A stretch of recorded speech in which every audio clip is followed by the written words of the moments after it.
Se não pagar, não é mais minha vida.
Eu cheguei aqui, estava.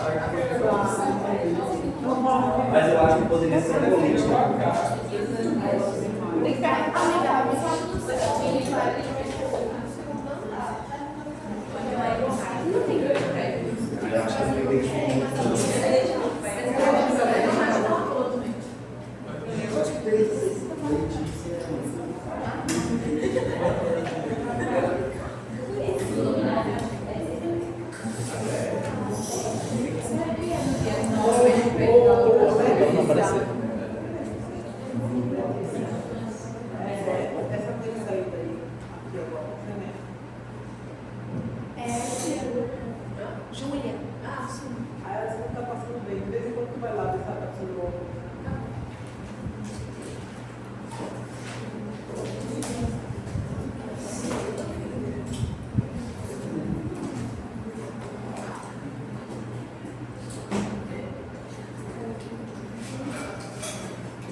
que é deixa de observar no microscópio. Aí consegue ver o glóbulo branco, que também são chamados de eritrócitos ou hemácias. Vocês vão ver os glóbulos brancos, também chamados de leucócitos, e vão ver as proteínas. Tá? Aí eu falei para vocês que aí pode utilizar diversos corantes, como Gibson, o Leishman, Rosenfeld, Manovsky ou Kit Panótico, não foi isso? Aí eu falei para vocês que como o homem tem mais sangue do que a mulher, então significa que o homem tem mais globo vermelho do que a mulher. Aí vocês viram que se no hemograma vocês fizerem exame de sangue, quando analisar o hemograma, e a percentagem do homem tiver em torno de 40% a 50%, isso é considerado normal, e da mulher tiver em torno de 35% a 45% é normal. Entretanto, se a percentagem de globo vermelho estiver abaixo disso, caracteriza por ser uma patologia conhecida como anemia, que leva a uma situação de hipóxia, que é a má distribuição do oxigênio, e isso vai requerer que o fígado e o rim produzam o hormônio eritropoietina, que vai estimular as células hematopoéticas a se diferenciar em globo vermelho. E vocês viram que se essa percentagem de globo vermelho estiver acima do normal, isso é chamado de policitemia, que é considerado fisiológico se for em atleta, ou se for em altitude, ou ela pode ser patológica, é conhecida como policitemia vera. Aí eu expliquei para vocês que isso é considerado ruim, porque o sangue fica mais pesado, mais viscoso, mais grosso do que a água. Aí vai requerer um trabalho muito intenso do coração e vai levar a uma situação de hipóxia, porque vai se demorar a circular. Certo? Agora a gente vai falar dos glóbulos brancos ou leucócitos.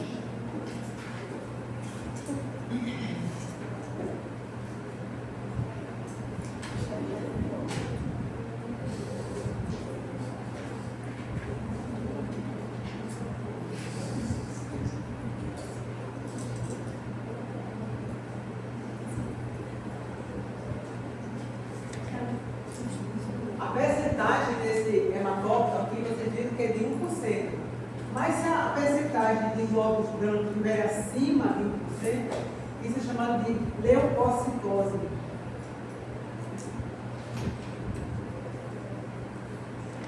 E se a percentagem estiver abaixo disso aqui, é chamado de leucopenia.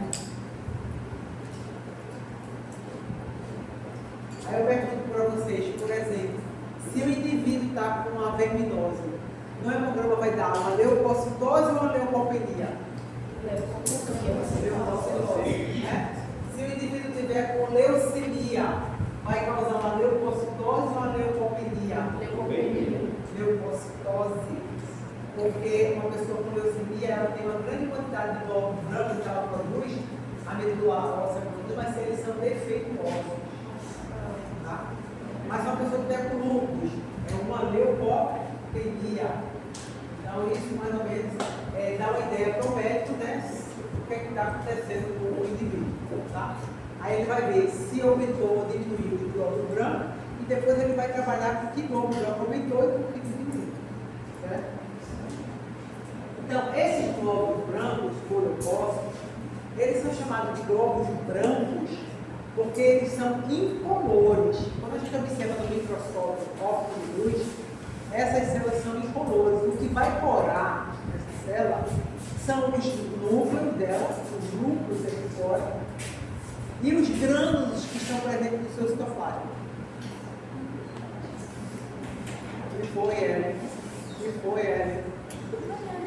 Está falando de que de Sara, Ellen? Eu não falei uma aflição. Eu disse, o que é que você está falando de Sara? Você também não tem. Ela tem uma marcação comigo. Ela só gosta de Ela só gosta de Alfa. Ela só gosta de Edson.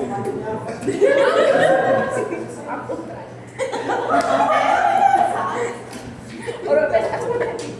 O que cora eles? Eles são incolores, o que cora é o núcleo e os grânulos presentes nos seus propósitos. Essas células, de um modo geral, têm a função de defesa. E de um modo geral, viu, gente? De um modo geral, isso pode variar. Elas têm em torno de 12 micrômetros de diâmetro.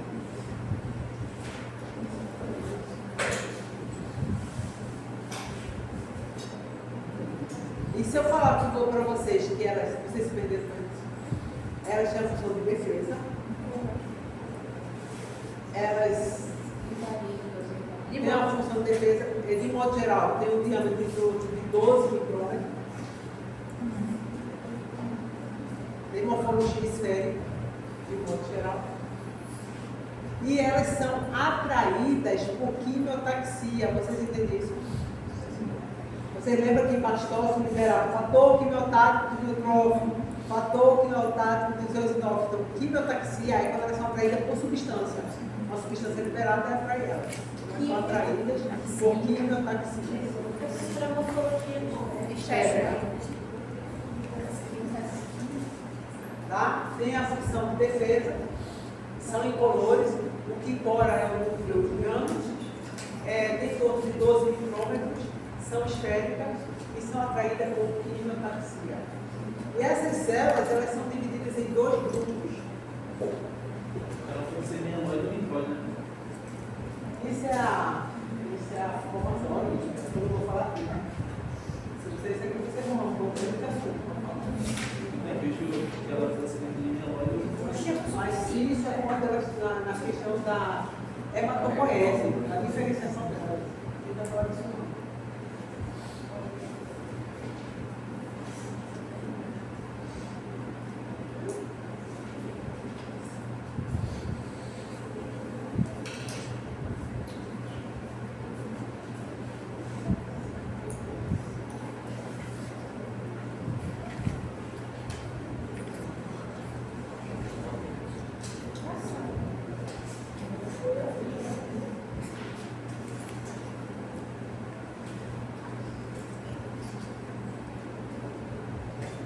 Elas são divididas em dois grupos, os grupos granulócitos ou polimórficos nucleares e os grupos agranulócitos. São divididas em dois grupos. Quais são os glóbulos brancos que vão fazer parte do grupo dos granulócitos? Os que vão fazer parte desse grupo dos granulócitos são os glóbulos brancos que geralmente têm um núcleo segmentado.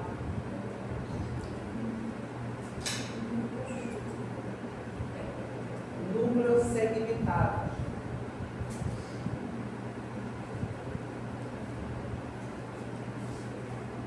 E são aquelas células que apresentam no citoplasma dois tipos de grânulos.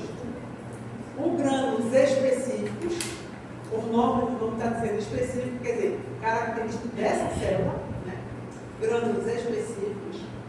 E além delas terem grânulos específicos, elas têm grânulos inespecíficos ou azurófilos, que é a mesma coisa que lisosomos. Mas chamam azurófilos.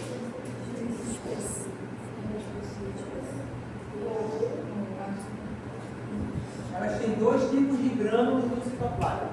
Grânulos específicos, é dela, e grânulos inespecíficos ou azuróficos, na realidade são lisosomos. Então, grânulos que é lisossomo e grânulos que não é lisossomo.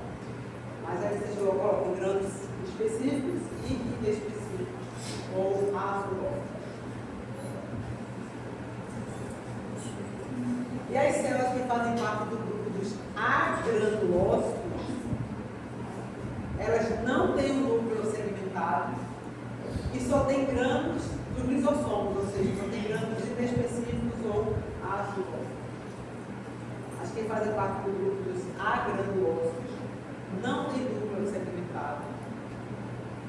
E os grânulos presentes só são lisossomos, ou seja, grânulos inespecíficos ou azuróficos.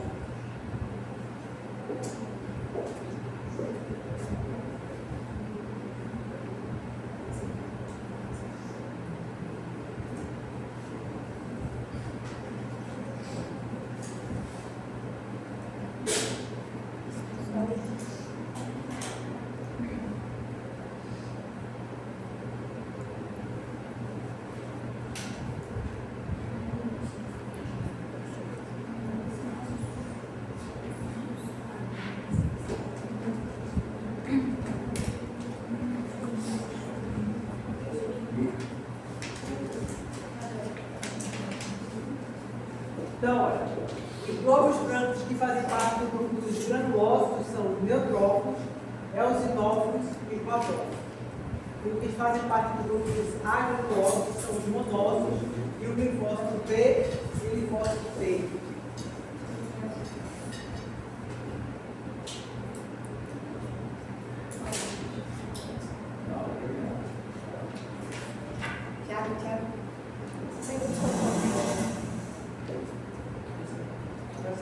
Já acabou. Pode alguém assinar a ata?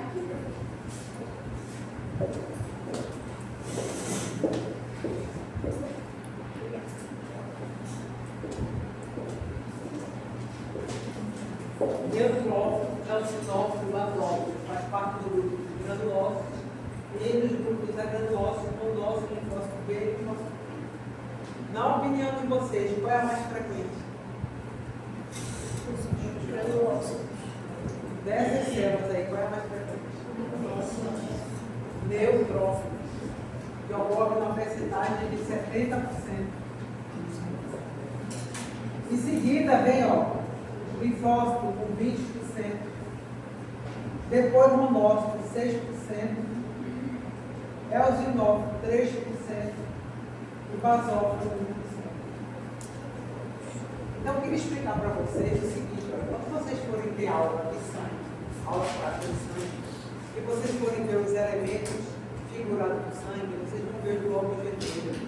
E quando chegar na parte do glóbulo branco, vocês vão ver todas essas células, só que na prova eu não vou poder cobrar para vocês nem eosinófilo, nem basófilo e nem monócito.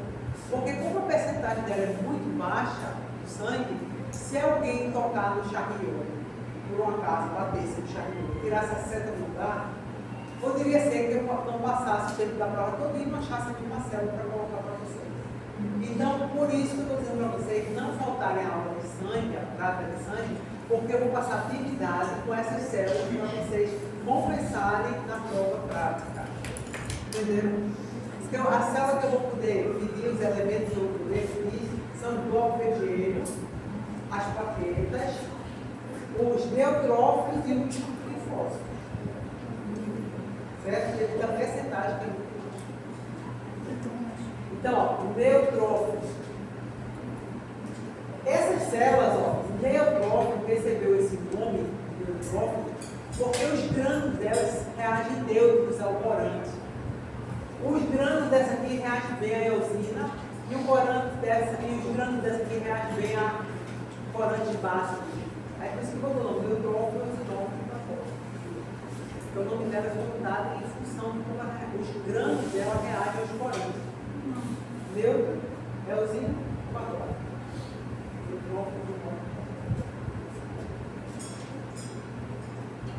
Quando vocês forem identificar neutrófilo, vocês nessas células, vocês vão olhar o núcleo dela, né? Que é o que corta. Então, o neutrófilo caracteriza por apresentar o núcleo segmentado de 3 a 8 lóbulos. 3 a 8 lóbulos.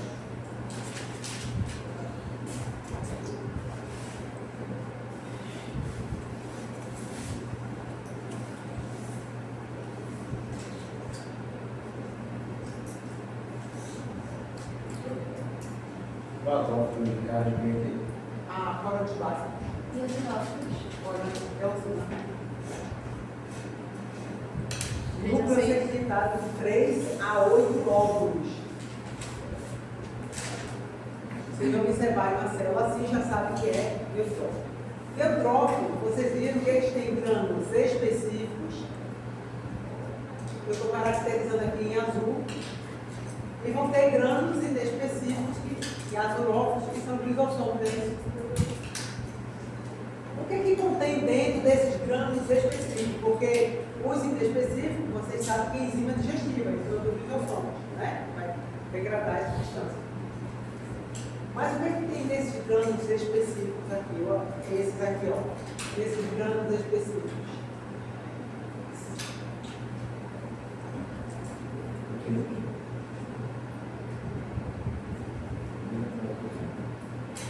Vocês vão encontrar aqui fosfatase alcalina. Fosfatase alcalina. Vocês vão encontrar lactoferrina, E o grano é específico. lactoferrina e lisozima.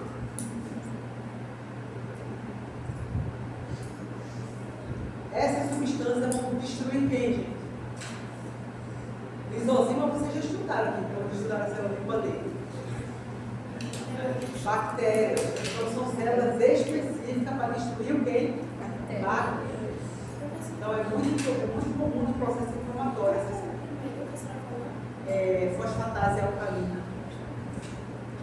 Fosfatase alcalina. Lactoferrina e lisozima.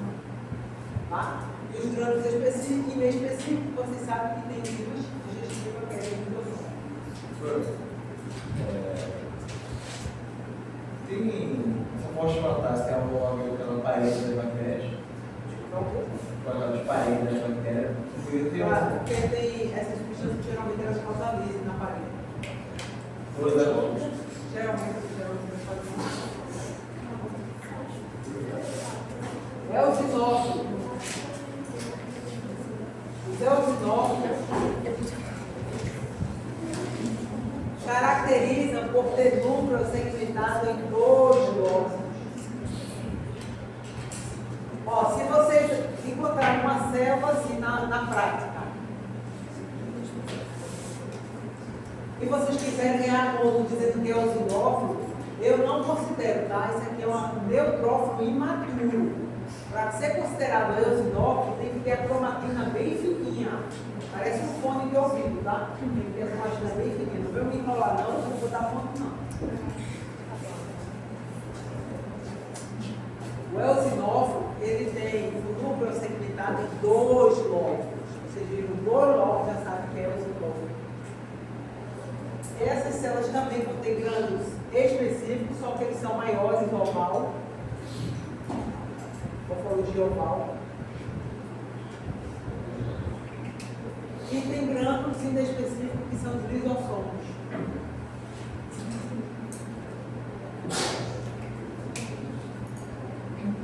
Quais são as funções dessa célula?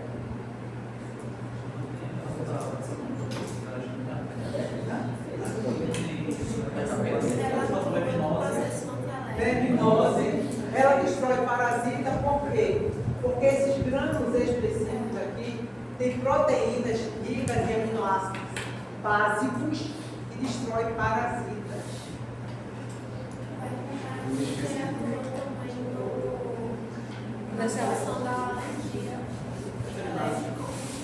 E ela também tem a função de participar do processo alérgico, porque nos grânulos lisossomos contém histaminase, de neutralização da histamina. Além de elas poderem ter a função de fagocitar o complexo antígeno. Então, elas destroem parasita verminosa, elas participam do processo alérgico por causa da estaminase, e além disso, ela ainda fagocita o complexo antígeno.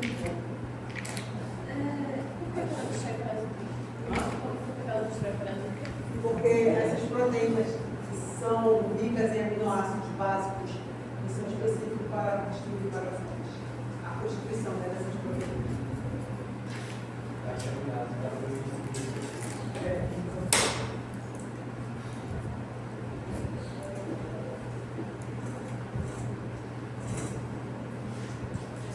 Os basófilos, eles têm um núcleo em forma de um S, mas raramente vocês vão ver esse núcleo, porque o que mais chama a atenção dessa célula é a grande quantidade de grânulos presentes. Chega até a cobrir o núcleo, você nem consegue ver o núcleo direito. Tanta quantidade de grânulos que tem. E se eu dissesse para vocês que essa célula ela tem a mesma função do mastócito? Qual é a função do mastócito? Quem lembra? Produzir, armazenar e liberar mediante do processo inflamatório. Ela libera fator do antácido de nitrófilo, fator do antácido de nitrófilo, serotonina, histamina e tem receptores para o complexo sanguíneo. É a mesma coisa. A diferença é que esse basófilo está no sangue. E o que está no tecido chamado de basófilo que é tecidual ou mastose. Acho que é a mesma função. Se eu pedir na prova a função disso aqui, é a mesma do mastose, tá? É a mesma.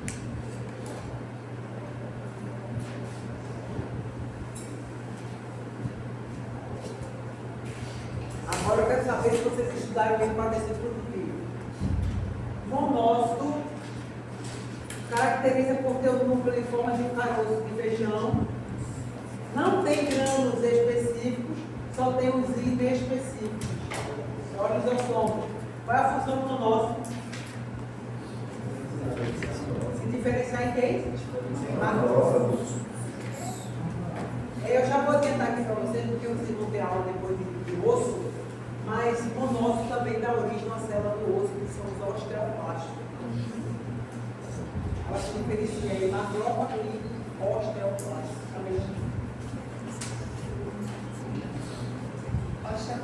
Osteoblasto.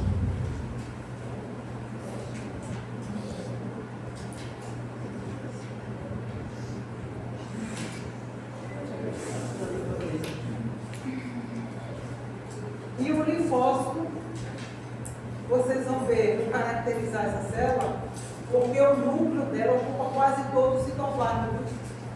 Basicamente, vocês vão ver núcleo.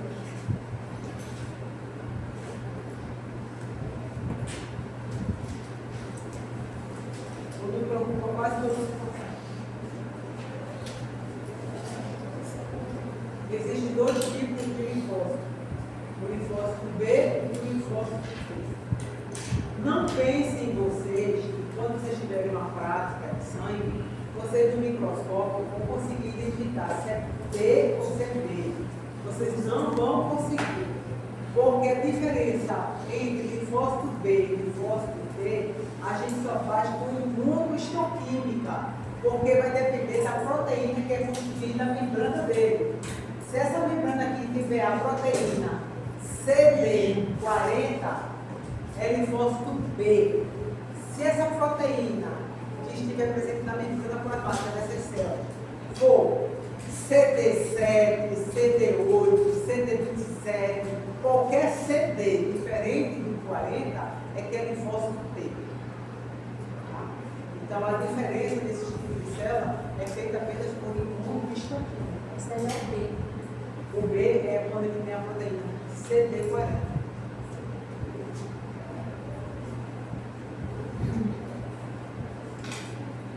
Vocês sabem que todas essas células são formadas na medula óssea, né, pela diferenciação da célula hematopoética. Quando essas células começam a se diferenciar no linfócito, elas são chamadas de linfoblastos, são células jovens. Aí cai na corrente sanguínea, e no caso do linfócito B, ela já sai diferenciada em linfócito B. Tá? Quando ela cai na corrente sanguínea, ela já sai diferenciada. Mas por que esse B, professor? Esse B, o que acontece é o seguinte, que nas aves, quando o linfoblasto sai da medula óssea e cai na corrente sanguínea, ele continua ainda como célula jovem, linfoblasto, continua ainda. Aí ele vai para um órgão próximo à cloaca, chamada de bolsa de Fabrício. E é lá que ele se diferencia em linfócito B. Daí, linfócito B, bolsa de Fabrício. Porque isso acontece nas aves, porque no nosso caso, não.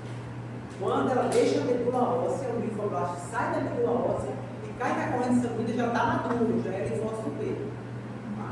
Mas nas aves, não. Quando ele cai na corrente sanguínea, ele está na fase jovem ainda, linfoblasto, vai para a bolsa de Fabrício e lá ele se diferencia. Linfócito B. E você já sabe qual é a função do linfócito B, qual é, gente? Se diferenciar em fagose.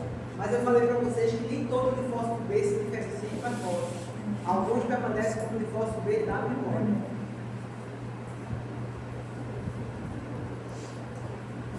E por que é chamado linfócito T? Porque no caso do linfócito T, quando ele deixa a medula óssea, o linfoblasto, ele cai na corrente sanguínea ainda na fase jovem dele, ele cai como linfoblasto.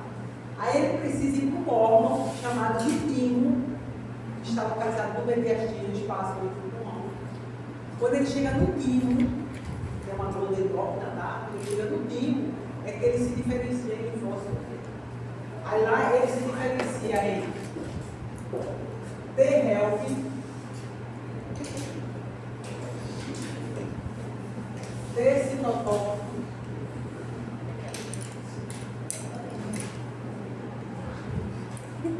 T da memória,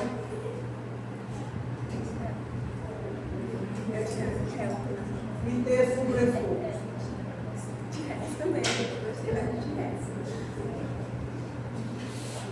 O linfócito T, ele sai da medula, sai na forma de óvulo de linfoblasto, vai pela corrente sanguínea. Quando chega no timo, é que ele se diferencia em linfócito T. E aí, esse T-helper aqui, ó, é ele que estimula a proliferação do linfócito T e a diferenciação dele nesses tipos. E é o linfócito T-helper que estimula a proliferação do linfócito B e a diferenciação dele em plasmócito. Por isso que o indivíduo pega o vírus da AIDS, ele se contamina com o vírus da AIDS, a imunidade dele cai, porque o vírus da AIDS destrói logo esse T aqui, ó, T-helper. Então, se ele destrói o T-helper, a resposta imunológica vai cair, não vai ir. Porque ele não vai estimular a diferenciação desse e a proliferação, ele vai estimular a diferenciação e a proliferação do linfócito B. O T-helper, ele estimula a proliferação e a diferenciação desse linfócito T e estimula a proliferação e diferenciação do linfócito B e plasmócito. Ele é bem potente na resposta imunológica. No caso, os agronológicos, eles vão sempre se diferenciar em outras células. Os dois, tanto os monócitos quanto os... Não, porque o linfócito T, ele se diferencia no tipo específico dele, não foi outra célula.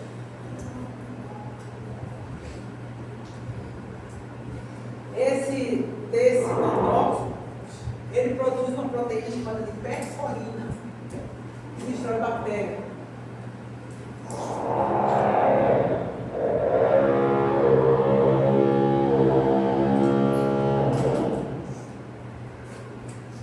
O T da memória, você já sabe, que é o que vou lembrar do antígeno quando ele penetrar no organismo. E esse T supressor serve para quê? O T supressor ele serve para o seguinte, ó. Entra um antígeno no nosso corpo. Vocês não viram que vão todas aquelas células de defesa para lá, macrófago, linfócito inversível, plasmócito, mastócito, tudo, linfócito, se for necessário, vírus, vai tudo para lá. Se esse antígeno for combatido, matou todo o antígeno. Essas células vão precisar ficar se dividindo, se diferenciando? Não. Aí o supressor diz, ó, para, acabou a festa, a gente já venceu o inimigo. Vamos todo mundo ficar quietinho. Certo? Esse remédio, a base de corticoide, é para diminuir a resposta imunológica. Agora, ninguém vai estar tomando corticoide por muito tempo, então você sabe que o efeito colateral do corticoide é violento. Né? Então, geralmente, o médico passa por 5 dias e ainda faz o desmame.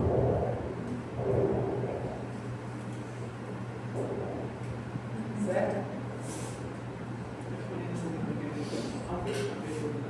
Você vai estudar.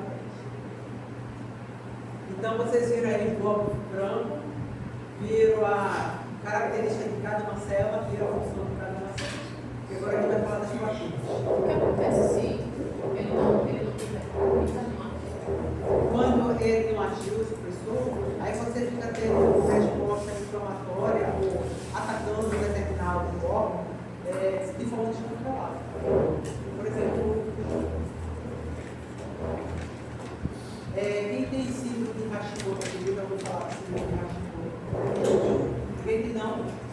Eu tenho. A minha tireoide, ela é atacada por células de defesa que não reconhecem. E aí eu tomo um remédio para poder controlar. Então, quando isso acontece, tem que tomar a medicação para evitar que essa uma célula que não reconheça a minha célula, então o organismo fica atacando.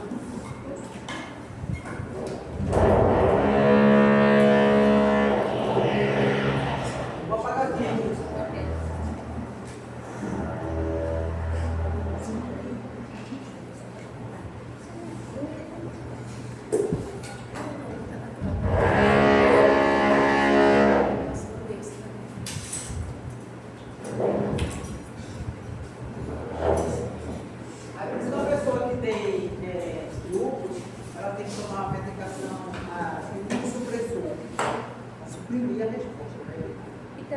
transplante de órgão, né? Não, quem tem menos transplante para tomar. Aí no caso, quem faz o transplante, aí o médico tem que dar medicação para que as células não ataquem aquela, porque não vai reconhecer. Né? Aí tem que tomar o imunossupressor para aquela. Agora vamos falar das plaquetas.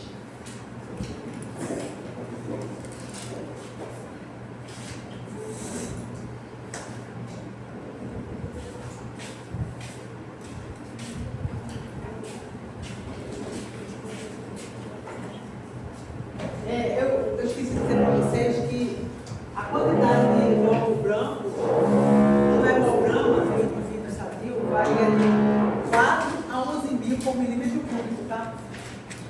4 a 11 mil tá normal.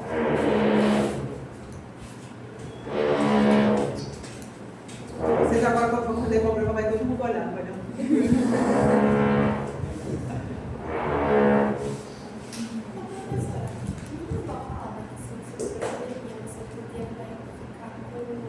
Se o quê? Se você tivesse anemia e persistisse muito, você podia ficar com.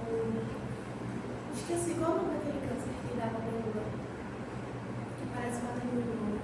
Leucemia. É verdade. Ou é só um mito? Nesse caso aí, geralmente, a leucemia está relacionada com a anemia. Então, quando você tem uma anemia que é difícil de ser curada, aí o médico vai ver se foi ferropriva, se foi nefaloblástica, se foi toda aquela, e aí não achar nenhuma situação, ele vai investigar algum tumor na medula óssea.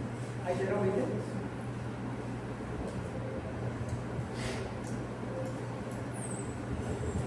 As plaquetas, elas têm em torno de 300 mil por milímetro cúbico. 300 mil por milímetro cúbico.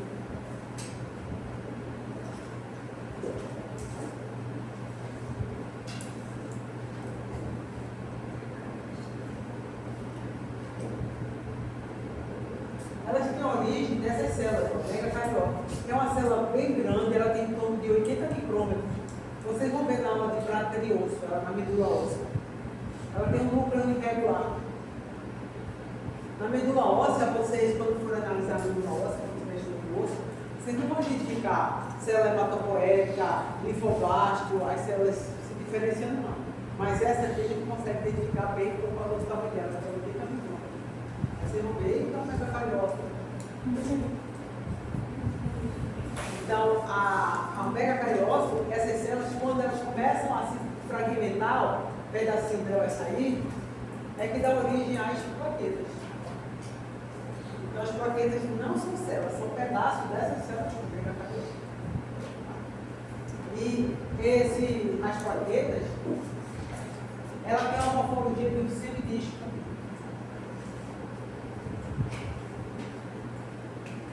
Quem mantém as plaquetas nessa morfologia é a presença de proteínas no citoesqueleto, que são os microtúbulos. Eles que mantêm nessa morfologia.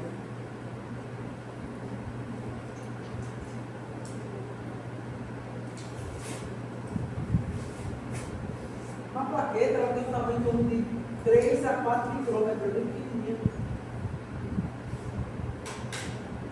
E só sobrevive cerca de 10 a 12 dias. Então, completa isso, ela é destruída por quem, gente? Quem vai lá para visitar?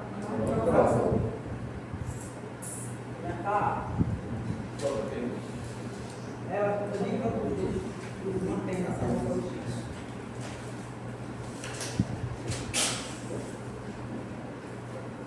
Certo? E uma outra proteína que tem aqui nesse pedaço de citoplasma, que é bem conhecida de vocês, que vocês sabem a função, é a quitina e miosina. Para que serve? A quitina e miosina são elas chamam quitina e miosina.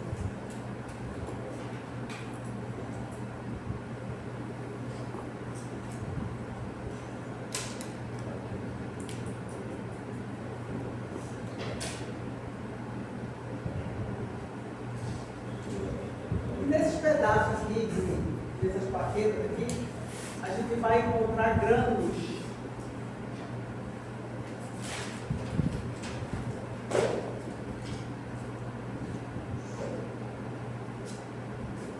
caso aí, nós temos 3 tipos de grânulos. Nós temos os grânulos alfa, os grânulos densos e os grânulos lisossomos.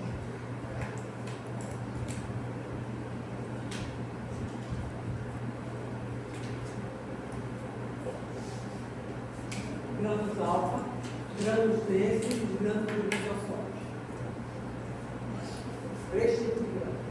Aí eu vou citar para vocês quais são as substâncias que a gente vai encontrar nesses grânulos. É lógico que do lisossomo você sabe enzimas.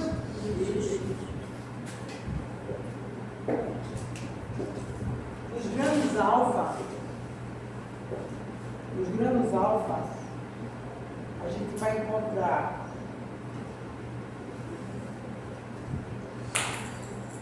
eu sabe, a Carol, mas eu acho que é, se não me engano, ela está com 10 aulas, mas eu não sei sobre o que é 14. Eu acho que é ela, porque eu sei que não. Eu sei que eu estava vendo hoje. É vivo, tá? Mas ele tem que assistir a aula para eu visitar, né?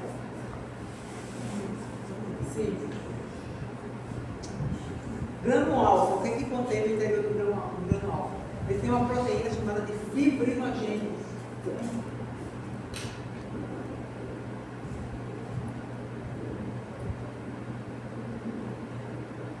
E o outro também é eu acho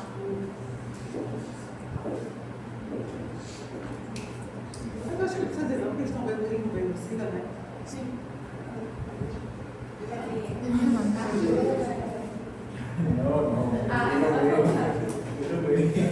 É o quê? Aí ele achou que era Arthur. Fibrinogênio, a proteína. E a outra substância que tem de grânulos alfa é fator de crescimento derivado das plaquetas. Fator de crescimento derivado das plaquetas. Vocês que vieram da biologia celular, para que serve fator de crescimento? Para crescer. Para as células fazerem o que, gente? Crescer. Entrar em divisão.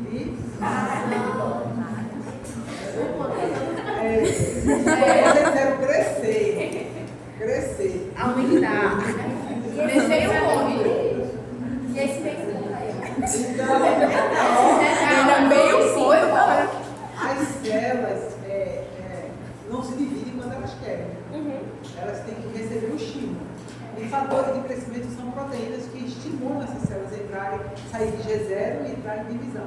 Então, essa aí recebe o nome de fator de crescimento derivado das plaquetas, porque quem está liberando são as plaquetas.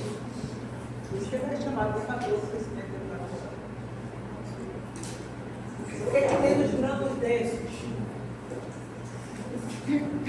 Nos grânulos densos nós vamos encontrar serotonina, que tem a função de quê? Regular o sono. Vasoconstrição. No interior desses grânulos densos também vamos encontrar ADP, adenosina de fosfato. No interior desses grânulos nós vamos encontrar ATP, adenosina trifosfato. E vamos encontrar cálcio, serotonina, ADP, ATP e cálcio. Coloca aí funções das plaquetas.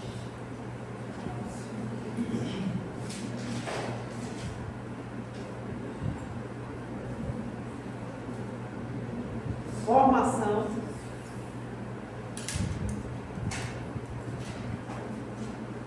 retração,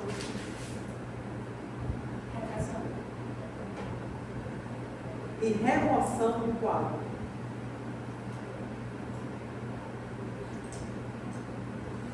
Eu citei que a função das plaquetas é essa. Eu citei as substâncias presentes nos grânulos. Mas para deixar bem claro para vocês como isso acontece, eu vou mostrar aqui para vocês como é que ocorre a coagulação.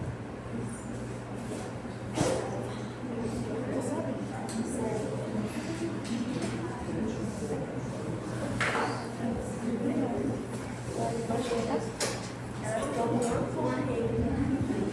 Aí elas fazem tudo. Óculos vermelhos, óculos escuros. Ó, não é tarefa da histologia ensinar o processo da coagulação. É tarefa da fisiologia. Mas aí eu não consigo ensinar isso aqui para vocês sem vocês entenderem para que essa substância ATP, ATP, serotonina, fator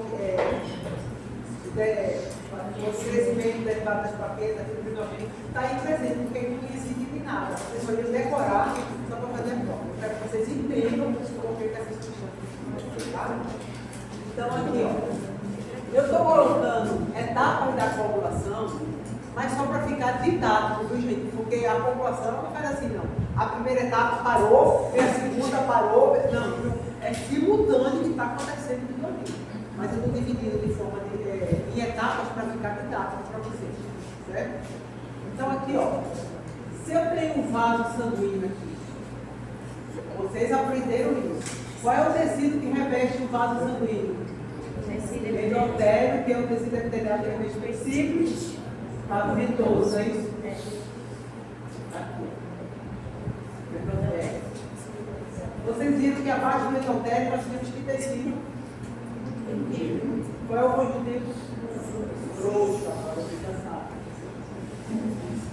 Na parede de vaso sanguíneo de grande calibre, a gente vai ter músculo liso aqui, ó. Músculo liso. E a camada mais externa é a adventícia. Se a adventícia não vai ter o quê? Tecido contínuo frouxo. Essa é a parede de um vaso. É a constituição da parede do vaso. Aí aqui o sangue está circulando. Passeando por aqui o sangue. Só que aconteceu que houve uma lesão nessa parede. Ela sofreu uma lesão. Se ela sofreu uma lesão, aí nós vamos chamar da primeira etapa da coagulação.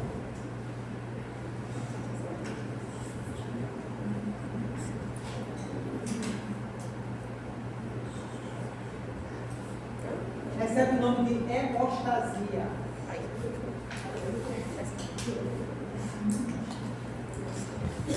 E quem vai atuar nessa primeira etapa, que a gente chama de hemostasia, é o endotélio.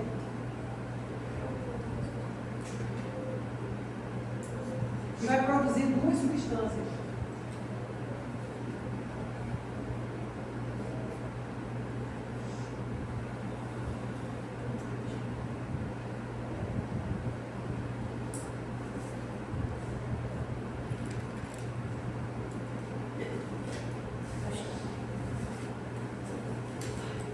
Ele vai produzir, ó, endotelinas, e vai produzir fator de vão entrando. E assim que a parede é lesada, sofre a lesão, o endotélio já reage assim, produzindo essa substância. Tá? Para que servem endotelinas? Tem a função de vasoconstrição. Porque se está escapando sangue, isso pode acontecer, gente. Então o diâmetro do vaso tem que fechar para evitar o máximo de perda de sangue. Então ela começa produzindo endotelinas que dizem, ó, fecha esse diâmetro do vaso. Aí a musculatura começa a se contrair para fechar o diâmetro do vaso. E ela produz essa glicoproteína que recebe o nome de fator de vão livrante. Essa glicoproteína ela tem a função de atrair quem para essa região? Plaquetas. Vai começar a atrair as plaquetas. Com a chegada das primeiras plaquetas no local da lesão, a gente chama isso de segunda etapa da coagulação.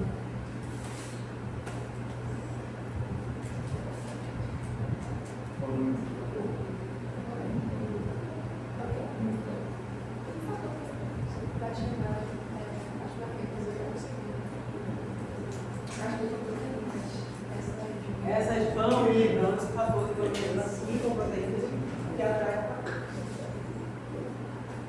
E aí, quando essas primeiras plaquetas chegam no local da lesão, aí forma a segunda etapa da coagulação, que é chamada de agregação primária, chegada delas.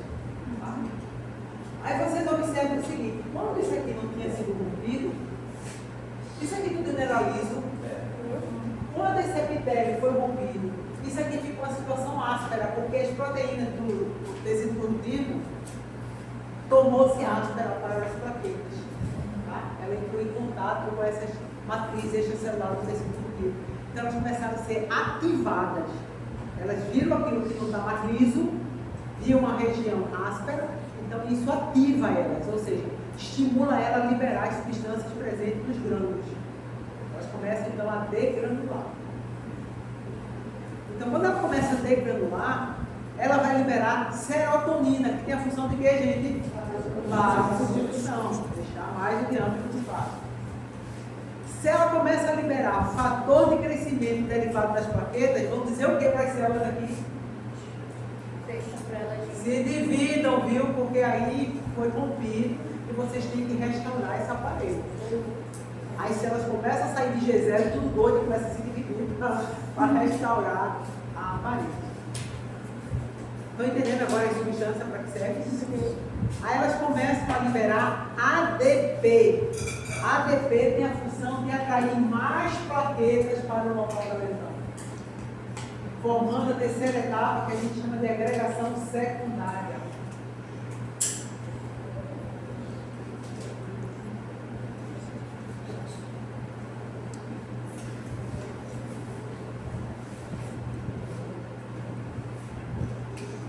A ADP vai atrair mais. Aí quando chega mais plaquetas, aí forma o que a gente chama de agregação secundária.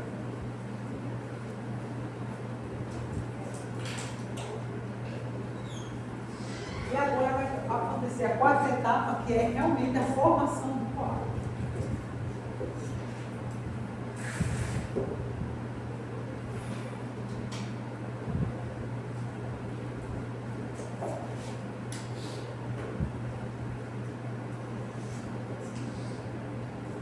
Na formação do coágulo, para a formação do coágulo,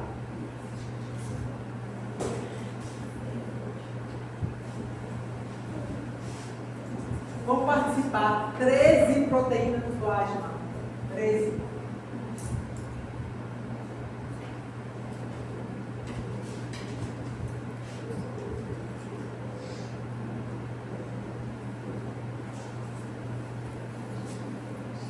Vou esperar vocês escreverem que eu vou anotar o nome das 13 proteínas. 13 proteínas.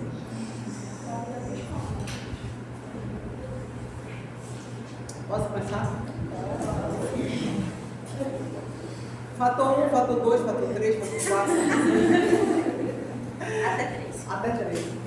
Agora tem que ter as 13 proteínas. Se faltar uma, não forma o coágulo. Vocês já ouviram falar em indivíduo hemofílico? Sim. É porque ele não tem o fator 8.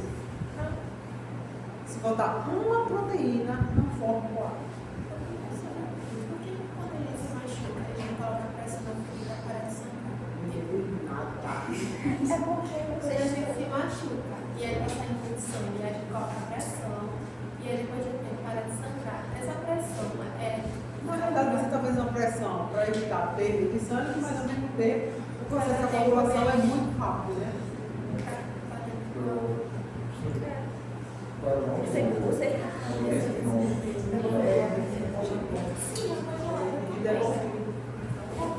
Aí, ó, 13 proteínas do plasma vão atuar numa outra proteína do plasma chamada de protrombina. Que quando ativada, ela recebe o nome de trombina. Você já ouviu falar de heparina? Sim. Heparina é o quê? É um Anticoagulante, né? A ação da heparina é evitar a conversão da protrombina em trombina. Se não forma trombina, não forma coágulo. A trombose seria o excesso de inflamação do coágulo. Aí se o médico passar heparina, não forma coágulo. Tá? E a presença do cálcio, lembra que cálcio estava lá nos grânulos? É para ativação da protrombina e trombina. Tá? trombina faz depois dela formar? Sabe o que ela vai fazer? Você lembra que no branco também tem fibrinogênio, né? Ah, faz de fibrina. Olha, vamos supor que esse vaso aqui seja fibrinogênio. E esses vasos são muito pequenininhos para fechar a parede do vaso. Não consegue, é muito pequeno. Aí a trombina, ela começa a remover 4 aminoácidos desse, 4 aminoácidos desse e 4 aminoácidos desses fibrinogênios. E começa a permitir a ligação deles. Aí esses vasos passam agora a ser enormes. Aí forma essa rede, chamada de fibrina. Isso é tudo para remover, ó, aminoácidos do fibrinogênio para formar fibrina. Aí essa fibrina, esses filamentos, ó, forma essa rede aqui, ó, uma malha, para o sangue não sair. É o coágulo. Essa gente também, ela tá tipo os glóbulos vermelhos. É tudo fica preso aí, fica uma, se você ver no microscópio eletrônico, fica tudo aprisionado, glóbulo vermelho, glóbulo branco, paqueta. Mas essa malha, essa rede, é que vai formar o curativo, vai fechar. Tá? Então, o fibrinogênio, que começa a se ligar formando proteínas bem alongadas para formar essa rede e fecha o ferimento. Certo? Aí agora vem a quinta etapa da coagulação, que é a retração do coágulo.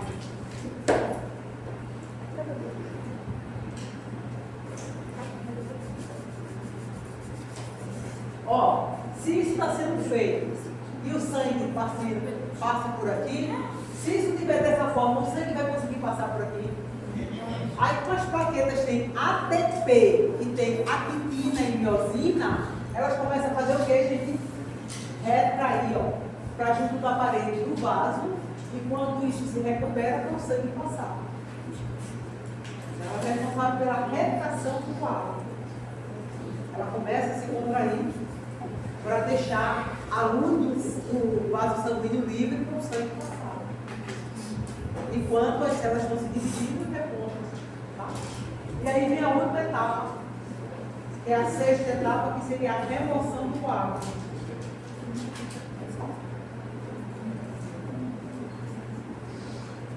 Depois que a parede foi restaurada, esse coágulo é para ficar aqui, é? Ele tem que ser tirado. Quem é que vai tirar? As enzimas dos lisósomos. E tu disseste que foi, sabe? Então tá aqui, sabe? Olhando o E quem também participa é a enzima do endotélio, guanina. O endotélio também libera uma enzima chamada de guanina, que ajuda também nessa remoção. Tá? Então não só a enzima do lisossomo, mas também o endotélio participa produzindo a guanina. Aí, gente, veja, tudo foi explicado aí, a função do ATP, do cálcio, ADP, serotonina, fator de crescimento, não foi tudo aqui explicado? E expliquei por que a plaqueta tem a função de formação, retração e remoção do coágulo. Ficou claro agora? E para a gente finalizar sangue, a gente vai estudar agora o colágeno sanguíneo. Ainda bem claro, uma professora. Não triste. Ô professora, tem umas pessoas que têm uma doença que todo ferimento que ela tem calcifica.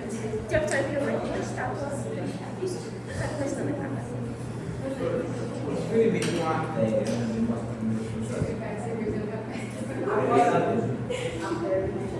Agora, as veias, é o que mais fala, porque vai saber isso é epitério. Então, a cada leve ciclos a gente também fala um pouquinho disso.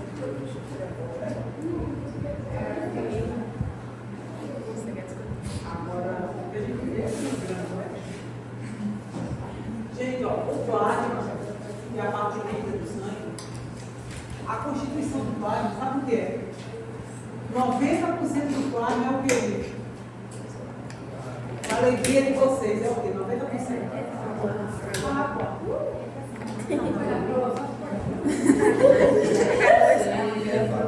8% são proteínas.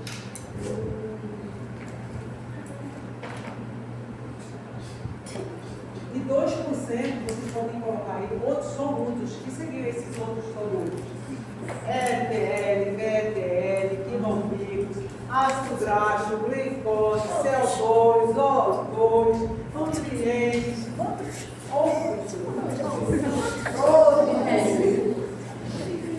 Qualquer hormônio. E você percebe que está sendo transportado são os outros. Dessas proteínas, 8%, eu só quero chamar a atenção de 3. Tá? As principais, que são fibrinogênesis,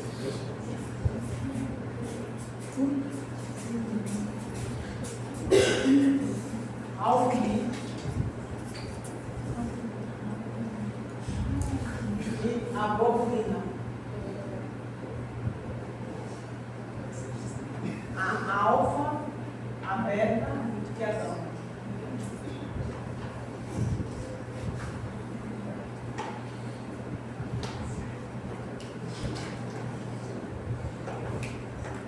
Isso aqui é bem simples, viu? Essas aqui, bem simples, eu vou falar. Fibrinogênio, albumina, globulina, beta e gama, quem produz é o fígado.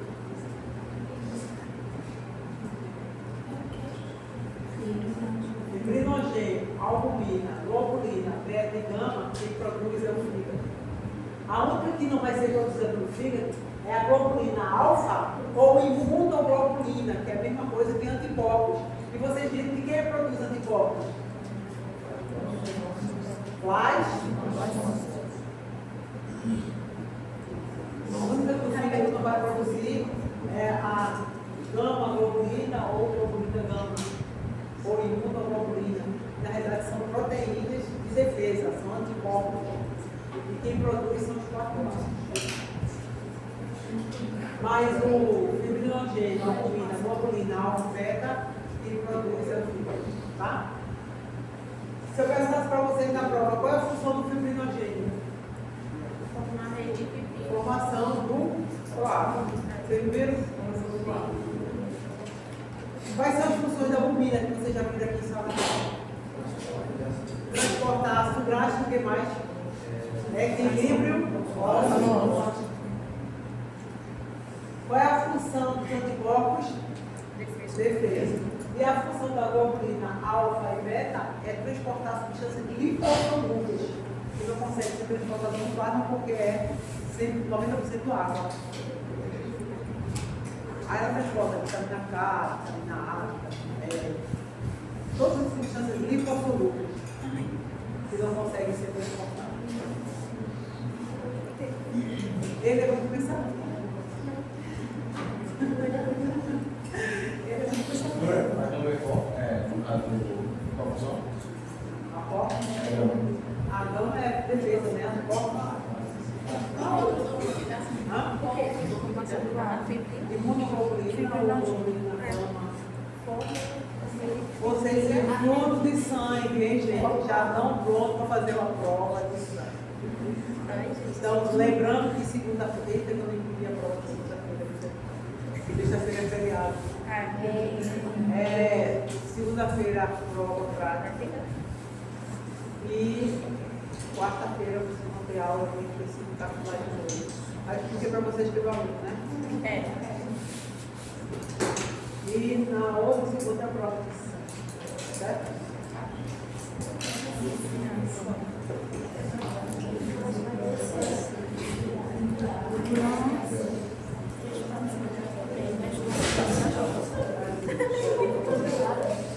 Quando vocês tiverem a prova de sangue, aí eu fecho tudo e dou a nota da primeira PA. Aí a nota da segunda PA vai ser uma prova teórica de osso e cartilagem, a outra de muscular e nervoso. Eu não vou fazer prova com vocês não. Escrita não. A última prova escrita de vocês vai ser cartilagem e osso. A prova de muscular e nervoso eu vou fazer aqui em sala de aula com todo mundo presente. Eu vou explicar o esquema e vocês já vão sair com a nota que dá na aula. Se eu acabar a aula, eu vou fazer. A senhora tinha comentado que se as pessoas que tiverem necessidade de ambas boas na prova prática e na prova Mas como seria essa tentativa de prova oral? A senhora vai marcar um dia ainda?